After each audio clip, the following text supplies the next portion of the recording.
On today's date, just before noon, juvenile 17-year-old male that's in custody at the JJSC here in West Philadelphia was taken to Children's Hospital for treatment for an injury. When staff pulled up into the driveway of Children's Hospital, we know now through video evidence, as the male was exiting that car, he was able to escape from staff and run from this area on foot. He's described as being, his name is Shane Pryor. He's 17 years old. He was wearing a dark colored blue sweatsuit at the time of his escape. He's about 180 pounds, 5'7". He has braids in his hair that are pulled over to both sides. He's light complected, and he had socks and slides on, or flip-flop type shoes on when he escaped from this area. Now, we know through our investigation so far, looking at a lot of video, that he was able to go in and out of a few buildings in this area. That's what you see police doing here. We're searching the buildings. We have not found the individual yet. We are looking in parking garages, which are very, very large. There are multiple levels, just to see if he's still in those areas. Right now, there's no lockdowns in the area. CHOP is helping us. CHOP's still open, and we don't think he's in the hospital area at all. So officers are on the street level looking, but in this case, we need the public's help. If somebody may know where the individual is, there is a possibility this happened around noon. He could have left this area. So if he's in another area and someone knows about it, we're urging them to give us a call. Have you found anything of his during these searches at all?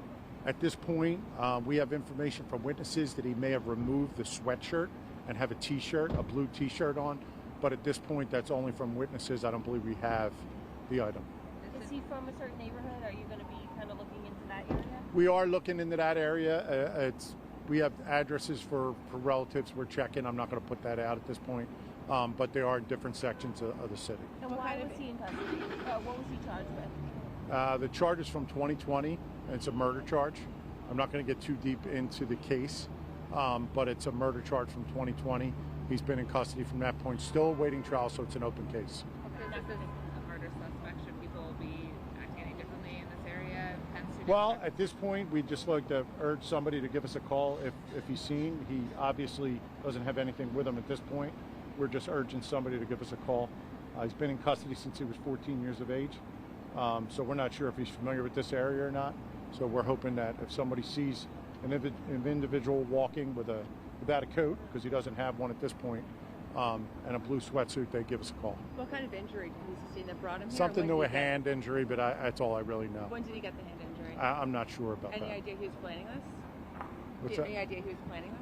I have no idea about that. And whose custody was he in when he escaped? It was in the Juvenile Justice Center, the Youth Study Center here at JJSC. So prison staff Yes. custody? Yes. And he was supposed to be getting out of the vehicle, and instead, did he get into a room? Basically? No, he never got into the hospital. He left from this driveway that are behind us right now, and crossed the boulevard and ran building to building, pretty much, is what we know. Just to be clear, he wasn't shackled while he was in the car at all? No handcuffs, nothing? I don't know about when he got in the car, but when we know about when he exited the car, he did not have them on.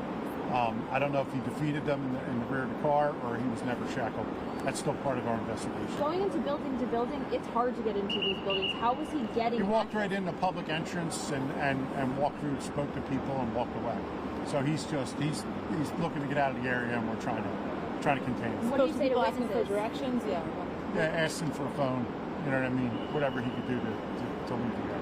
Speaking procedurally, should he have handcuffs? I don't. Well, obviously, because a prisoner should have handcuffs. I don't know their procedures. That'd be a question for later time. Was it 2 prison staff to 1? I believe so. It's 2 individuals.